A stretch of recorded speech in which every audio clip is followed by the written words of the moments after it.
Hey everyone.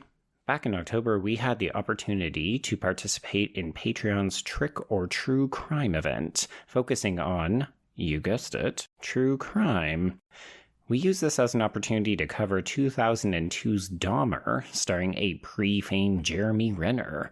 And since the film is celebrating its 20th anniversary, we thought we would release this unheard episode into the wild. If you like what you hear, you may like all of the other bonus content on the Patreon, so head on over to patreon.com/horrorqueers and sign up today for more than 180 hours of bonus material. Without further ado, here's our special minisode episode on Dahmer.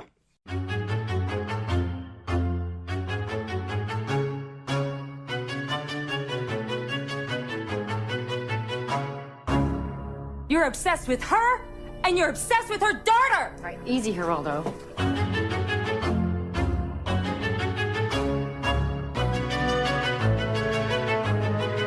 Hello, true crime fans. I'm Joe Lipsett. And I'm Trace Thurman. And we're the co-hosts of Horror Queers, a horror movie podcast that tackles horror through a queer lens. And we are a part of the Bloody Disgusting Podcast Network, but we are also here on Patreon because we like money. Indeed, yeah. So generally we tend to tackle a film, a episode, and we just kind of break it down. We give our thoughts and opinions, and it's almost always filtered through either a queer lens or we're looking at the way it has camp potential. But obviously in terms of true crime, when we're talking about things like, say, Jeffrey Dahmer, we're going to tread a little bit more sensitively, I think. Yeah. When we're talking about the real life aspects, I think so. So bear with us. This is going to be a bit of a new avenue for us because a lot of times we do discuss films that are primarily fictitious and we haven't delved much into true crime. But when we were offered this opportunity, we were like, okay, so true crime, what can we make? Like, what's a queer one? Obviously, Dahmer's the first one that came up. And we had discussed the 2002 film Dahmer, directed and written by David Jacobson, starring Jeremy Renner, ! I know, shocking, yes. Yeah. Well, and we have talked about covering this on our main feed for the longest time. We just never really slotted it in, and neither one of us had seen it, so we were like, oh, we can finally cover that. Indeed. Yeah, it's a good opportunity, an excuse to cross it off the list. And folks, if you haven't seen Dahmer, this is a bit of an interesting oddity. So yeah, Trace, as you briefly touched on, this does star Jeremy Renner. This is before he became famous. So it's because of this film that he was cast in The Hurt Locker. And of course, that's his big breakthrough in Hollywood. But I think one of the things that I got from Dahmer is that you can see the glimpses of what would make him a future star. And that's a little surprising to me because I'm not his biggest fan. 100%. And I know you are not. And I know a lot of people who are not. I'm very apathetic towards him. Like, I've never found him like a really magnetic performer. I have seen The Hurt Locker, but it was back when it came out. Right. And unfortunately, I haven't really seen him in many things that, like, again, screamed, this sounds mean, but he deserves all these parts. He's a little bit of a blando white guy, but I think that actually works in the film's interest in this case because he is very attractive, obviously. But in this case, it's almost a conventional good looks. Like, you can see him drawing eyes in a gay bar because he is better looking than average, but not so much that he might stand out in a lineup, say. 100%. And, I mean, we'll get to this later, but the film does split timelines, you know? We have half the film taking place when he's in his, like, late 20s, 28, 29, like, right before his capture. The other half of the film takes place in 1978 when he is 18 years old. And, they decided to slap some glasses on him and call it a day and said, yeah, he looks 18. Indeed. Yeah. We'll give him a different kind of comb over sort of look. Yep. But you're right, though. Like, he does look like this kind of like cute little boy next door, be it his, not 18 glasses demeanor or his quote unquote present day 28-year-old self. And I found a lot of nuance. Like, he doesn't really have any showy moments in this movie, I don't think, but just because he's so quiet, he's so reserved. But I found a lot of nuance in his performance, and the film is structured in a way, it's almost like a bunch of vignettes. Yes. But it's also like, I saw so many critiques of the film that were like, it doesn't really delve too deep into the mind of Dahmer. And I don't disagree with that, but I also don't think it's trying to do that. Yeah, it's almost like a portrait of a very troubled young man at very specific instances in his life. And, you know, in the present day, quote unquote, like later entries, he's having this what appears to be amazing first date with a gentleman named Rodney that he picks up in a knife store of all places. Yeah. And I think we get a lot of his personality. You know, at this point, he's killed it's got to be over a dozen men. And so we're getting to see his like approach and technique, but also he does seem to have a connection with this man. And I know for me as a queer person, when I'm watching these movies about monsters, like queer monsters, that's your and my bread butter, right? Bread and butter, Trace. Oh, yeah. And there's something really horribly compelling about this idea of a man who, oh man, he preys on his own community, and he's doing it in such a nefarious way.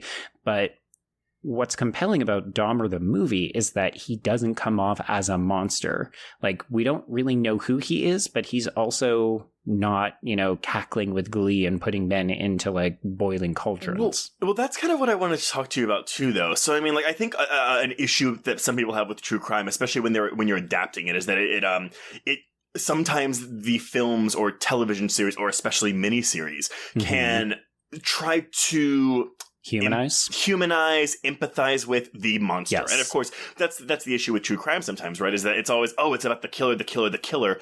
Yeah, never the victims.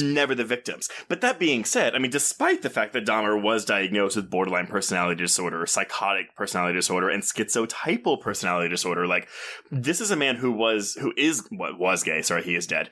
We don't get that insight into his childhood life or his teenagers, or really, like, we kind of see how his father and his grandmother react to his queerness, but it's never in a way that's like, oh, like he was abused and that's why he became a killer. You know, this film doesn't try to offer any reasons as to why Dahmer is Dahmer.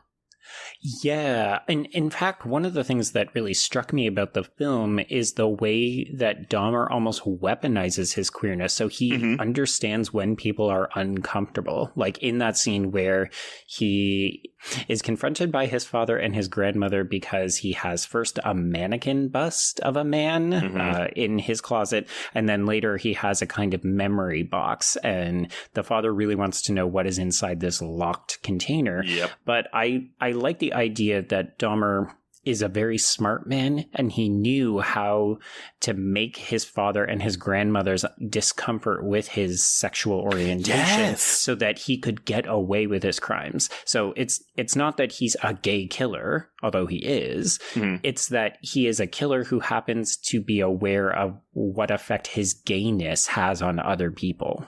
Yes, and that was the thing too. You know, I did a little bit of research into the real life Dahmer. I didn't want to do too much because I really wanted to keep our conversation here focused on the film itself. Right. But he is a man who, he was by all accounts a very intelligent man, but he was always, in high school he was very average, and his one term of college he failed everything because he was an alcoholic, like since the age of 14. And you are right, though, by the time he meets Rodney in this movie, and Rodney is the kind of counterpart of the real life Tracy Edwards, the man who would escape Dahmer's clutches and, you know, eventually get him caught. Right. Dahmer had killed 17 men or boys by this point. Yeah. It's, I will say, I want to give the film credit because it doesn't shy away from some of the horror. Like, we do see Dahmer drill a victim in the head, and we get to see the aftermath of that. But the film could have been so much more salacious and really disgusting. Like, we're not seeing the boiling water being poured into the hole. We're not seeing the cannibalistic tendencies like we do see a severed head in a box. So we're not downplaying the horror, but we're keeping it focused so that it's not, oh, wow, look at this torture porn. It is implied. A lot of it is implied. Like, you know, like, the first murder we see, which is this drill scene. By the way, and so to paint a picture of how the film handles the subject matter, because again, like, Dahmer's crimes were horrific. Yeah. The person that he meets in the store and he buys him shoes and he brings him home, and this is the drill scene. This is the film counterpart of, and I apologize if I'm butchering this name, but it's a Laotian teenager named Konarak Synthasimphone, who was a 14-year-old boy that Dahmer did kill.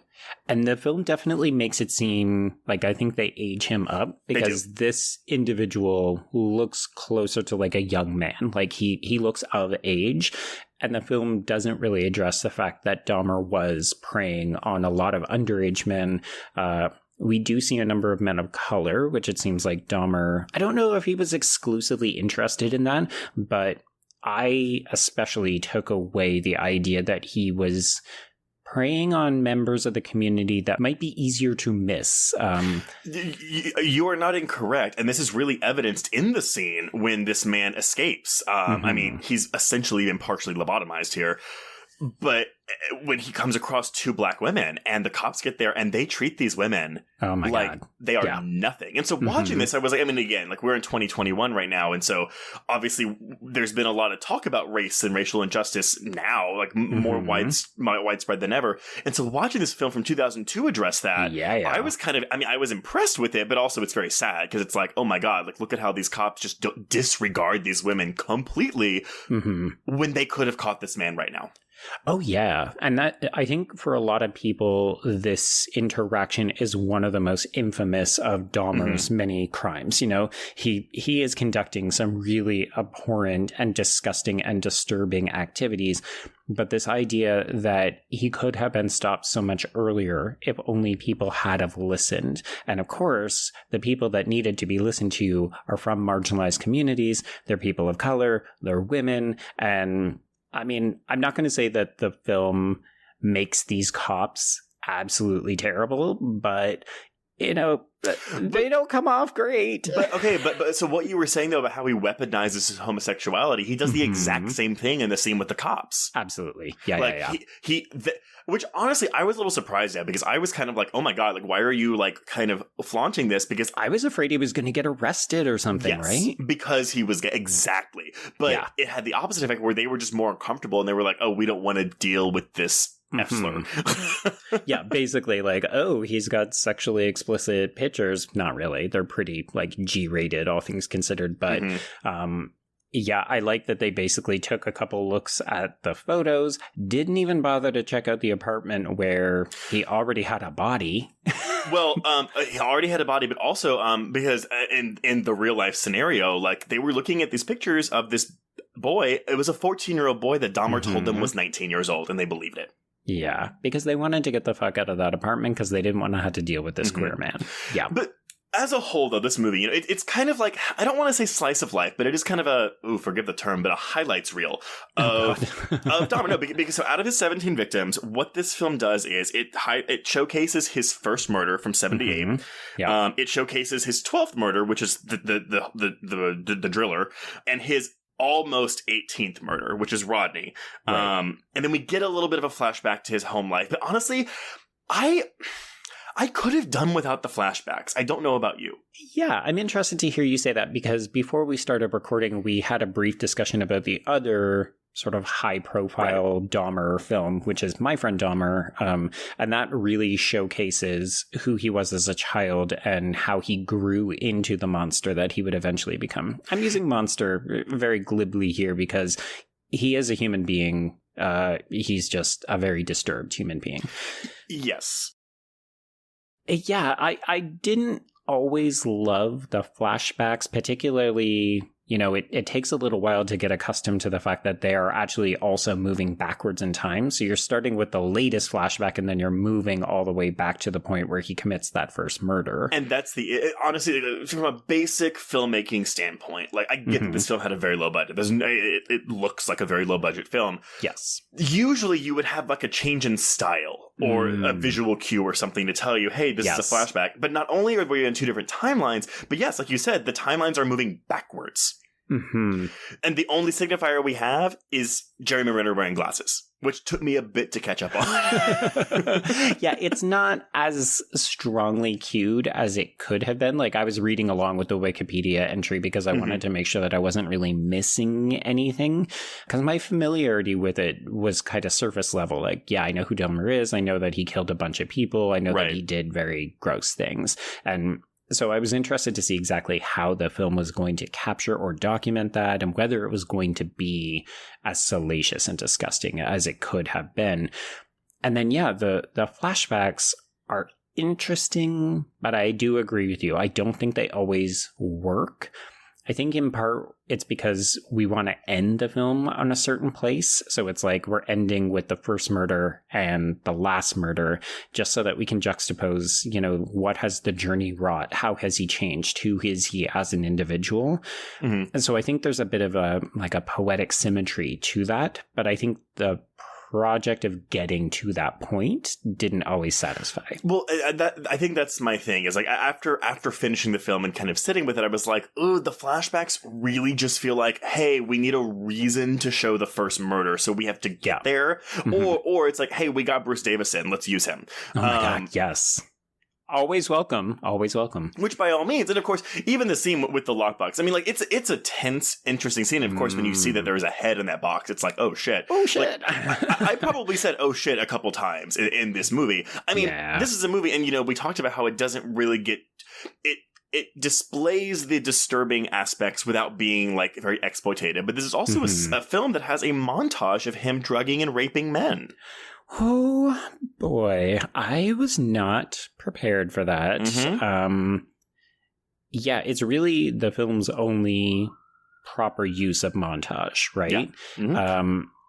I think, again, you know, it's filmed in a mostly tasteful way, if we can say that, about sexual assault. Mm-hmm. You know, there is a recognition that he's doing this to multiple men, because we are seeing their unconscious faces, and we're seeing thrusting motions, but we're not seeing, you know, sexually explicit anything. No. I think one of the issues that I would have as a person who appreciates true crime is that there's a lot of pleasure to be had in this. Like, there is a certain amount of sexiness to some of how Jeremy Renner is playing the character, and he's very obviously deriving sexual enjoyment and gratification from these scenes. And I get that it's supposed to be uncomfortable because we know what he's doing, but it also comes off as slightly lecherous to me.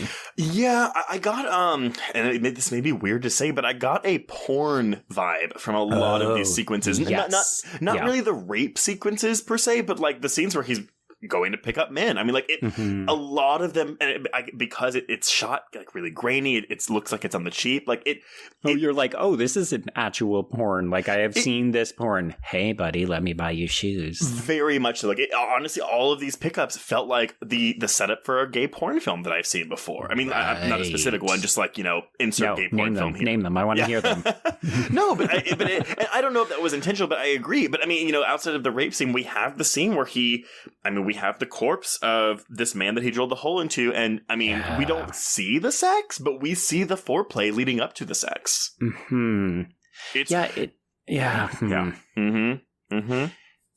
Because there's something to be said, you know, like, we have watched a lot of disturbing films, both for the podcast as well as just because we are general horror films, and sometimes we are exposed to really nasty shit. Like, we have talked about the movie Dead Girl, which involves the sexual assault of a dead corpse, who is not in fact dead. That's a whole other podcast. There's a weird intimacy to some of those scenes, right? Like, I read a little bit about Dahmer, and he apparently had a fixation with men's chests. So we see a number of sequences in this film where, you know, he strokes the chest, he puts his head down to feel the heartbeat. And I think that goes to show that Dahmer, the film, has done the homework. Like, they're trying to make sure that they're touching off on some of these key things that people who are familiar with the real life tragedy would know. But there's also, I don't know, like, I can understand why some of the critics of this film did say that it tried to humanize or make us empathize with him as an individual too much. I do understand that. And there was never a point watching this movie where I was like, this man is not Jeffrey Dahmer. He is not a monster. Like, I was always thinking, like, that he is a serial killer. He's a psychopath. Okay. But it's in that scene with him and Rodney where they are just talking. And a lot of this film, it really felt like a stage play brought to life. You know, we have the vignette atmosphere. Okay. It's also a lot of just people talking. And I understand the critique of, it is humanizing this person too much. It's empathizing with this person too much. But at the same time, I'm kind of like, yeah, but again, there's no way for us to really know the exact conversation that happened between Dahmer and Tracy Edwards / Rodney. But I didn't really think that this was humanizing him so much as it was just giving us a window into his life. I don't know. It's tricky, you know, because what do you think the intent behind this film was?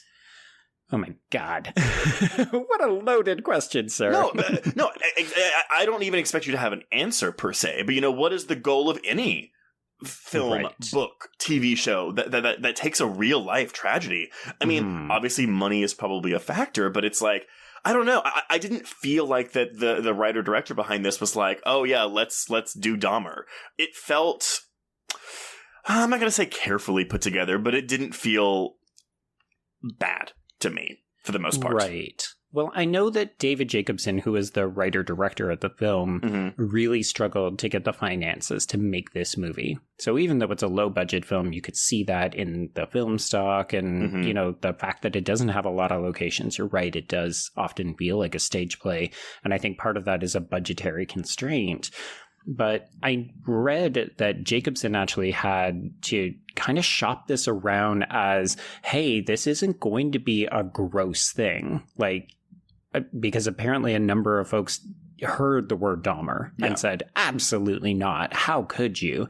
But I don't think the film is looking, I mean, obviously, it's looking to make its money back. It's maybe looking to elevate Jacobson. It certainly helped Renner in terms of his career, but I don't get the impression the way that the film is shot and the way the narrative develops that they are looking to say, well, here's the real Dahmer that people don't understand or know. Like, you know, he was a child who was abused, or he was an alcoholic, or he was diagnosed with various things. I think you're right when you said vignettes, because it's very much just, how does this serial killer work? How did he progress? And I think that's why the scenes with Rodney work so well for me, because I found myself actually getting lulled into this false sense where I thought, these two are cute together and I want this to work out for them. Oh, fuck.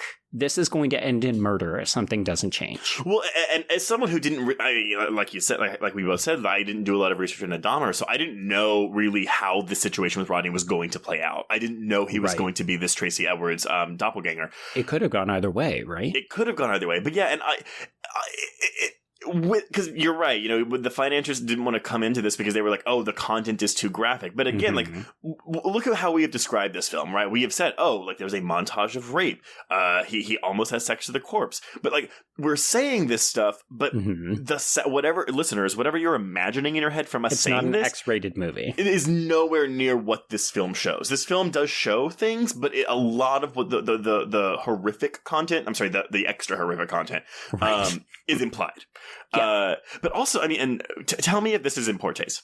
Okay. If we had a play version, so he killed 17 people, and then the 18th of his would-be victims got away and got him caught. If it was literally just vignettes of each of the 17 victims and like his meeting them and leading up to him strangling them, because most of the time he strangled them before he did anything to them. Right. No, I could see something like that. And the reality is, you know, when you described that, I thought, oh, well, they made a stage version of American Psycho. And how is that much different from this, apart from the fact that we have a true crime connection, right? Like, these are real events. These are real people.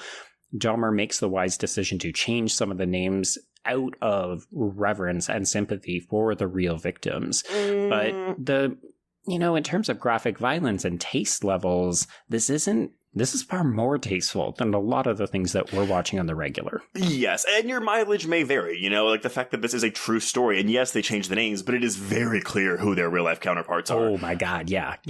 You don't have to be a wizard to figure out who these people are meant to be. Yeah, so I can see someone watching this. I mean, I have no way to step into the shoes of the families of the victims and be like, oh, if I watched this, how would I feel, Just in case you happen to be one of those people, I would not advocate for that. This would be horribly upsetting. Yeah. But that being said, though, I mean, I did like this movie quite a bit. I don't think it's fantastic. I don't think it's like the piece on Dahmer, but I mean, what is that going to be, But I was really impressed with this. And I know it's an indie film from 2002, but the fact that it was 2002 and it had this much queer content, granted, murderous, gross queer content, but queer content nonetheless. Like, I was pleasantly surprised by that, if there's any better way to put it. Yeah. So listeners, we definitely had a text chain going on as I was kind of wrapping up the film and you were like getting into the last act, just about how frank the film is about male desire and queerness. And that is a rarity. It's not as rare when we're talking about independent film, because sometimes that can be used as a selling feature. I'm trying to get into a queer film festival. I need to zhuzh up the male torsos so that horny men will come and support the film. Again, I wouldn't quite say that it's doing that, but it is, to a certain extent, a frank and honest portrayal. Like, the gay bar scenes looked authentic to me. The cruising looked authentic to me. So the bathhouse, yeah. And at the risk of putting too much praise on Renner, this is a straight actor really kind of getting his start in the business and choosing a role like this. And granted, of course, let's say it was just a gay man, a gay serial killer, and it wasn't Dahmer. Maybe it wouldn't seem like as big of a get for him, but it's maybe. I'm not saying he's stunning and brave for taking on this role, but no, we don't do that. Sorry. but honestly, I was impressed with Renner doing this. I thought he really committed to this role. I liked a lot of his little subtle nuances, his body language. I thought and granted, without knowing what Dahmer's actual body language and whatever was, I believe this man was Dahmer. Absolutely. Yeah. And I didn't doubt that this was a queer man that I was watching on screen. And I would say, maybe just to close this out, folks, if you haven't checked it out, we are both endorsing the film. It's worth your time. It's worth your energy. Yeah, it's not going to blow your socks off or anything. But in terms of giving you a little bit of that slice of life feeling, it will do that, but not in a horribly offensive way. And then if you're looking for maybe just a little bit more Dahmer, it would also make a good double feature with My Friend Dahmer, which is going to cover some of those early parts of the killer's life. Yes, I would recommend it. Actually, random thought too. So I don't know. I saw My Friend Dahmer at a film festival, and I remember a lot of discourse at the time because it's based on a graphic novel. It's very much, it's just about his teenage years. And I mean, it's not really a spoiler to say this if you know the story, but the film ends with him about to pick up the first man he's going to murder in 1978. Right. And I remember a lot of people were really upset that it wasn't we didn't get to see Dahmer kill anyone. It's just about his teenage years. And I was like, well, did you read the log line for the movie? Dahmer didn't kill anyone until he was 18. And even then, that was his first murder. He didn't kill again for another 10 years. Yeah, there's something to be said. It's funny because we're talking about true crime fans, we're talking about horror fans.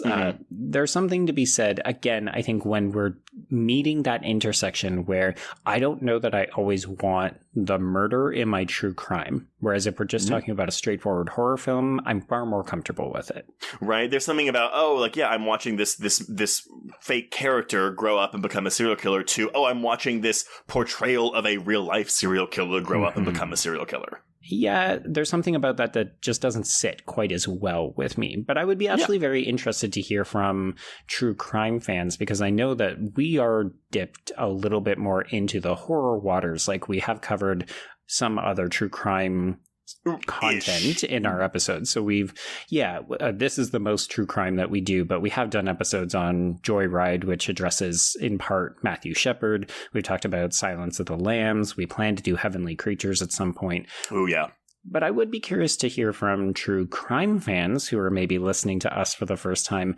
How is your relationship with horror, and are you I don't know, do you have that bloodlust? Are you eager to see some of the violence? Or is it more about the methodical nature of how killers, plan out the murders as opposed to the actual execution? Ooh, yeah, that's a really good question too. And I think also, as horror fans, we say this all the time, we're often seen as the bastard redheaded stepchildren of the film fan universe, or the horror genre in general is that, right? And so when we are making this crossover into the Venn diagram with true crime and horror, it's like, okay, now it's real now. So it's like, okay, what disturbs you? Yeah. So, folks, I hope that you enjoyed this kind of taster mini-sode of Horror Queers. If you do want to check us out, as we mentioned, we have main feed episodes that come out every Wednesday on the Bloody Disgusting Podcast Network. You can get those any old way that you like to get your podcasts. And Trace, if they want to maybe support us on Patreon, how might they do so? They can go to patreon.com/horrorqueers, or if you just want to follow us on social media and see if we talk about any movies you like, just follow us anywhere, Twitter and Instagram, Facebook, @horrorqueers. Indeed, yeah. And so I hope you all enjoyed this little Halloween true crime treat, but until, I guess we do this again, we can cross out Dahmer. Indeed, and cross out Horror Queers.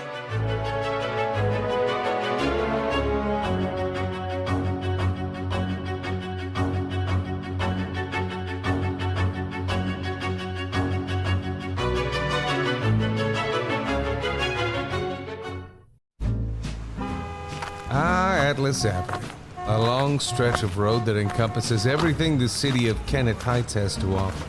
Neon lights, traffic, crime, the hustle and bustle of everyday life, and the craziest of characters. My office was above it all. My name is James Locke, and I'm a PI. Hello, Mr. J. How the hell you doing today? Good, Edith. Nearly every year I have a new case. New people to meet, new clues to discover, and new problems to solve. But I do it the old-fashioned way. No technology. Nothing post-1950.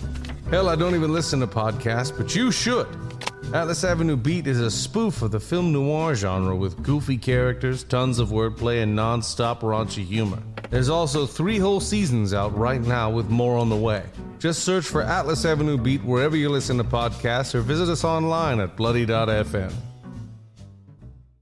It was late in the afternoon when the professor and I took our way towards the east, whence I knew Jonathan was coming. Jonathan Harker has asked me to note this, as he says he is hardly equal to the task, and he wants an exact record kept. Dear Madam Mina, I have read your husband's so wonderful diary.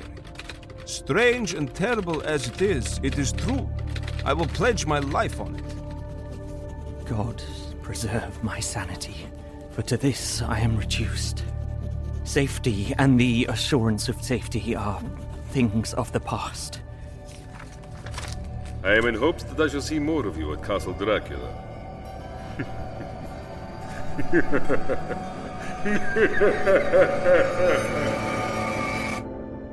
Listen to Regarding Dracula wherever you listen to podcasts, or find us online at bloody.fm.